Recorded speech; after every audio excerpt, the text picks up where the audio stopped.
Hey everyone, it's Argonath here from Return of the Fan, and well, Paramount must be getting absolutely desperate now with the final season of Star Trek Picard.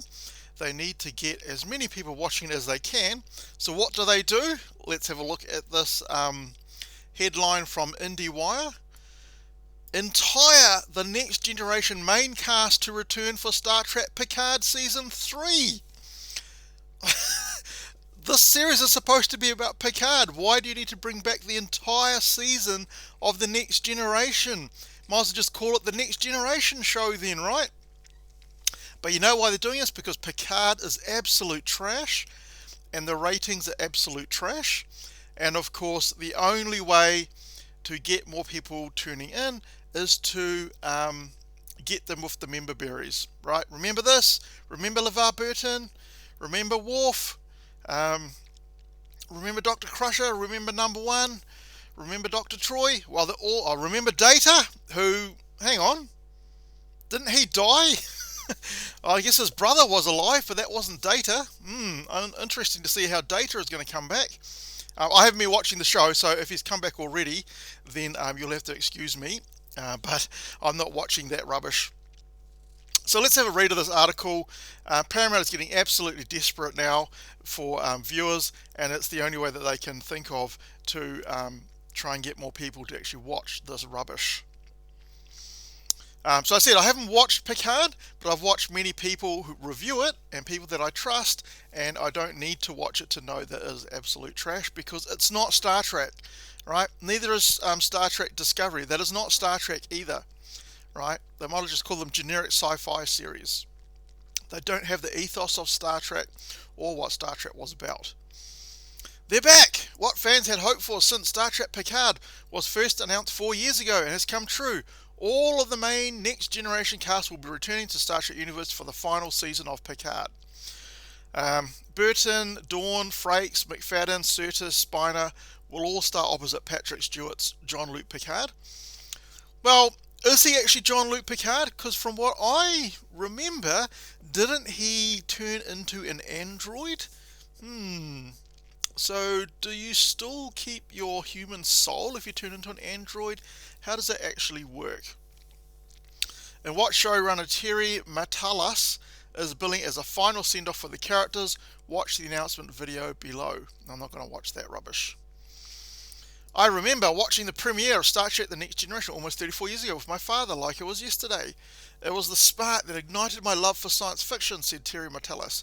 Well, you're extinguishing that spark for science fiction by putting out this trash, which is Star Trek Picard. Season 3 showrunner and executive producer. So it's most fitting that the story of Jean-Luc Picard ends honouring the beginning with his dearest and most loyal friends from the USS Enterprise. It would be an understatement to say that giving these characters a proper send-off is an honour. No, you're just doing it so that you can get viewers coming back to watch this rubbish show. The entire Star Trek Picard team, and I can't wait for fans to experience the final high-stakes Starship-bound adventure in Season 3. Just go and watch some reviews on YouTube, and then you'll see why it is so rubbish. It already has some Memberberries already, right? It's alongside Jonathan Del Arco, recurring Next Gen guest star as Hugh, and Star Trek Voyager alum Jerry Ryan. So they already had those people brought in because obviously Picard couldn't sustain a whole show by himself, which is ridiculous if they'd just actually written it correctly and not kind of destroyed the whole Star Trek ethos in the making of Star Trek Picard. It would have gone a lot better. Anyway, it goes on to talk a little bit about Paramount Plus and so on, but just thought it was really interesting that they're so desperate that they need to get all of the Next Generation characters back in Star Trek Picard. Why don't you just make a Star Trek The Next Generation or the Old Generation show and actually do a proper Star Trek one rather than the rubbish which is Star Trek Picard? But obviously can't do that because you got to keep the wokeness going. We know that Star Trek Picard is a completely woke show. He's basically put down by every single woman character which is in that particular show, and there's no recognition of the deeds he's done to save the universe countless times. None of that matters at all. But anyway, it's just very interesting. I mean, I really like Star Trek: The Next Generation. That was my favourite Star Trek series, even after the original series. But I'm not watching Picard, even if they bring back all of the characters, because it's just going to be woke trash, like it normally is. Anyway, let me know what you think in the comment section. Do you think that you'll be really excited to see all of the Next Generation characters in Picard, or you like me and just staying away from it because we know it's going to be woke rubbish in the end? Love to read your comments. If you like this video, give it a thumbs up. If you don't like the video, you're welcome to give it a thumbs down. And if you like my content, please subscribe as well.